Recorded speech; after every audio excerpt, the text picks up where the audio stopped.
ప్రభుకు స్తోత్రం. దేవుని ప్రియులందరికీ ఉదయకాల శుభాలు. మీరందరూ బాగున్నారని తలుస్తున్నాను. ఈ ఉదయకాలం మరొకసారి ఈ రకంగా మీ ముందుకు రావడానికి దేవుడు అనుమతించిన విధానం బట్టి దేవునికి వందనాలు చెల్లిస్తూ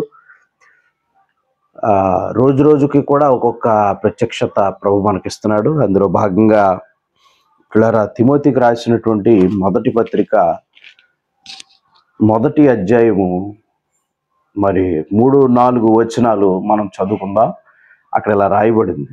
నేను మాసిదోనియాకు వెళ్ళుచుండగా సత్యమునకు భిన్నమైన బోధ చేయవద్దనియు, కల్పనా కథలను, మితములేని వంశావళులను, విశ్వాస సంబంధమైన దేవుని ఏర్పాటుతో కాక వివాదములతోనే సంబంధము కలిగి ఉన్నవి గనుక వాటిని లక్ష్య పెట్టవద్దనియు కొందరికి ఆజ్ఞాపించుటకు నీవు ఎఫెసులో నిలిచి ఉండవలనని నేను హెచ్చరించిన ప్రకారం ఇప్పుడును హెచ్చరించుచున్నాను అంటున్నాడు.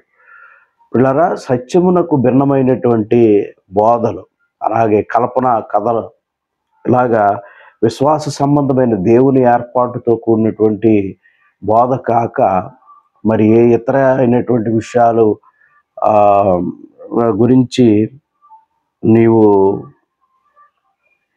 పిల్లరా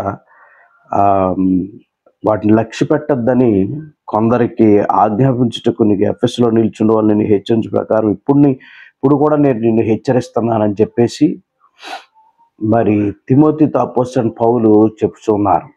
అంటే విశ్వాసం పూర్తిగా కోల్పోయే విధముగా విశ్వాస సంబంధమైన దేవుని ఏర్పాటుతో కాకోకుండా ఏయో ఇతర కల్పితమైనటువంటి విషయాలతో ఎవరికి నచ్చిన విధానాల్లో దేవుని యొక్క మాటలు అందించే మరి పరిస్థితులు ఈవేళ సమాజంలో చూస్తున్నాం. వాటిని నీవు చక్కగా వివేచించు, ఏదేమిటన్నది చక్కగా అని చెప్పేసి అపోస్తలుడైన పౌలు గారు తిమోతితో చాలా స్పష్టముగా చెప్పుకొచ్చారు. ఇక్కడ మనం ఆలోచన చేసినట్లయితే దేవుని యొక్క వాక్యంలో అపోస్తలుల కార్యం 20వ అధ్యాయం కూడా మనం చూసినట్లయితే పిల్లరా అక్కడ ఒక చక్కని మాట మనకు కనిపిస్తుందండి. అందరూ కూడా ఈ మాట మనం పట్టుకుందాం. అపోస్తలుల కార్యం 20వ అధ్యాయము ఏమండి, దేవుని యొక్క మాట 28వ వచనం, జాగ్రత్తగా ఉండమని చెప్పాడు దైవజనుడు. ఇక్కడ 28వ వచనం, అపోస్తలుల కార్యం 20వ అధ్యాయం 28వ వచనం, దేవుడు తన స్వరక్తం ఇచ్చి సంపాదించిన తన సంఘమును కాయుటకు పరిశుద్ధాత్మ మిమ్మల్ని దేనియందు అధ్యక్షునిగా నియమించును.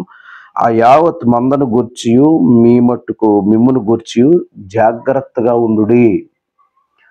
దేవుడు తన స్వరక్తం ఇచ్చి సంపాదించిన సంఘము విషయంలో, ఆ మంద విషయంలో నువ్వు జాగ్రత్తగా ఉండమని దైవజనుడు జ్ఞాపకం చేస్తూ ఉన్నాడు. అంతేకాదు 29వ వచనంలో ఇలా రాయబడింది, నేను వెళ్ళిపోయిన తర్వాత క్రూరమైన తోడేళ్లు మీలో ప్రవేశించునని నాకు తెలియను.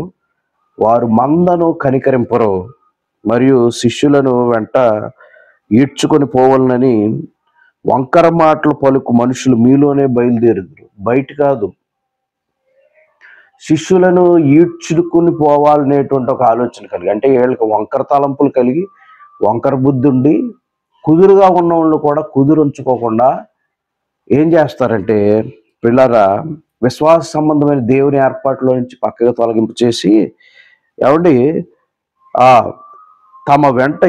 శిష్యులను తమ వెంట ఈడ్చుకొని పోవాలని వంకర మాటలు పలుకు మనుషులు మీలోనే బయలుదేరుదురు. వంకర మాటలు అంటే తిన్నని మార్గాలు చెడగొట్టేవాడు. వీళ్ళందరూ ఎలుమలు అనమాట.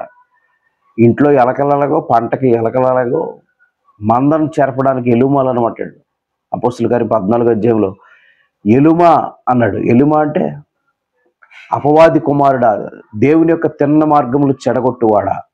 తిన్న మార్గములు చెడగొట్టేవాడు వంకరుడే కదా. కనుక చాలా తెలివిగా జ్ఞానంగా ఉండాలి. ఈ ఉదయకాలం ప్రభు మనతో మాట్లాడుతున్నాడు. ఏమండి, ఎక్కడెక్కడి నుంచో రాడంట, మందను చెరిపేవాడు మీలోనే ఉంటాడు, జాగ్రత్త అన్నాడు. ఎందుకంటే వీడు మనసు చెడిపోయినప్పుడు వంకరుడైపోతాడు. ఎప్పుడైతే వంకరుడైపోతాడో, వంకరుడైపోయినోడు తొంటరైపోతాడు. ఈ తొంటరైపోయినోడు కుదురుగా ఉన్నవాళ్ళను కూడా వీళ్ళ వంకర మార్గంలోనికి లాక్కుపోవాలని ప్రయత్నం చేస్తుంటాడు. చాలా జాగ్రత్తగా ఉండాలి. అందుకే దేవుడు తన వాక్యం ద్వారా ఈ ఉదయకాలం మనందరితో మాట్లాడుతున్నాడు. ఏంటో తెలుసా?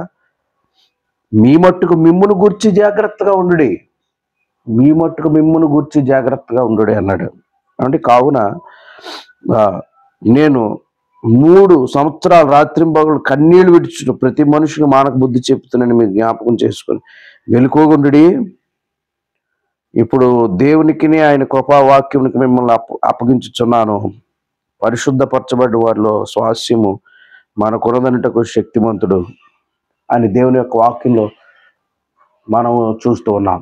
కనుక వంకర స్వభావం కలిగిన వారు మూర్ఖులు అన్నాడు అపోస్తుల కార్యములో 2వ అధ్యాయం. వారిలోంచి వేరైపోమన్నాడు 40 వచనం 2:40.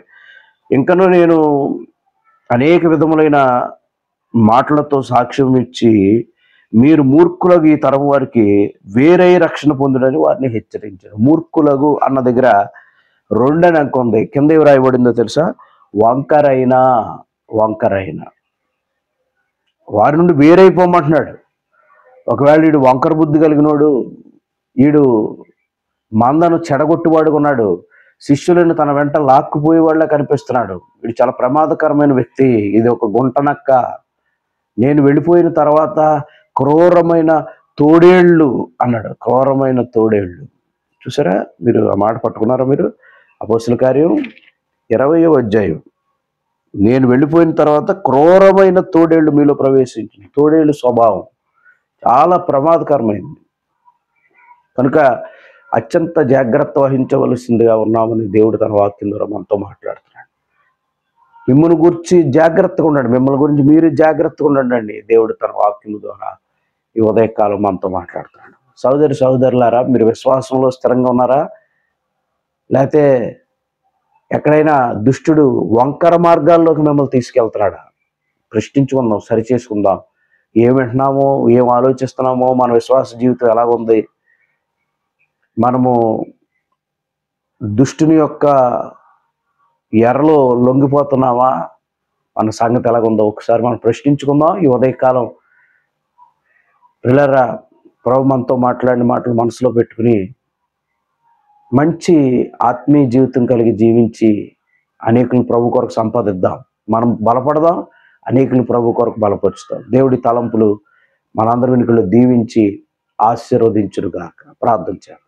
ప్రేమగల తండ్రి, ఉదయకాలం ఇచ్చిన సంగతులకే స్తోత్రాలు. విన్న ప్రియులు దీవించండి, మమ్మల్ని మీ ఆత్మతో నింపండి. ఈ దినం చేసే ప్రతి పనులు తోడే ఉండండి. మీ చిత్తం కందే దర్యాప్తు తీసుకురాకండి. మమ్మల్ని మీ ఆత్మతో నింపండి. మా దేశ నాయకులు, రాష్ట్రం, ప్రభుత్వం పాడిన పంటను దీవించి బలహీనలు బాగు చేసి వ్యాధులు స్వస్థపరచు. ఈ దినం చేయి ప్రతి పరిచర్య, పని, ప్రయత్నం, ఉద్దేశాలు సాపనం చేయండి. ప్రార్థన అంగీకరించి ప్రతిఫలము నిమ్మని.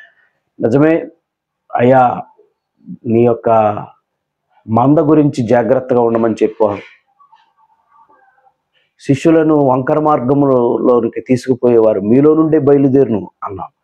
కనుక అత్యంత జాగ్రత్తగా జీవించి భాగ్యం మాకు ఇచ్చి వివేచన కలిగి పరిచర్లో కొనసాగుతూ ఏమంటున్నామో, ఏ రకంగా ముందుకు సాగుతున్నామో సమయోచితమైన జ్ఞానం, పరిశుద్ధాత్మ నడిపింపు, నీ ధర్మశాస్త్రం ధ్యానిస్తున్నప్పుడు గొప్ప గొప్ప వయసు మీరిన వారి కంటే శ్రేష్టమైన జ్ఞానాన్ని ఇస్తాను వాగ్దానం చేశాం. ఆ జ్ఞానంతో ఈ యొక్క ఆధ్యాత్మిక జీవితంలో ముందుకు నడిచే కృప సమృద్ధిగా ఇమ్మని యేసునామములో ప్రార్థిస్తున్నాం తండ్రి, ఆమేన్. ఇప్పుడు మన తండ్రి దేవుని కృపయు, కుమారుడైన క్రీస్తు ప్రభువారి ప్రేమ, పరిశుద్ధాత్మ దేవుని సహవాసం సన్నిధి చేరిన మనకు, మన కుటుంబాలకు గొప్ప దేవుని కృప సదా తోడి నడిపించును గాక. ఆమేన్. అందరికి వందనాలండి. తిరిగి మళ్ళీ కలుద్దాం. అంతగా గొప్ప దేవుని కృప మనందరికీ తోడై నడిపించును గాక. వందనాలు.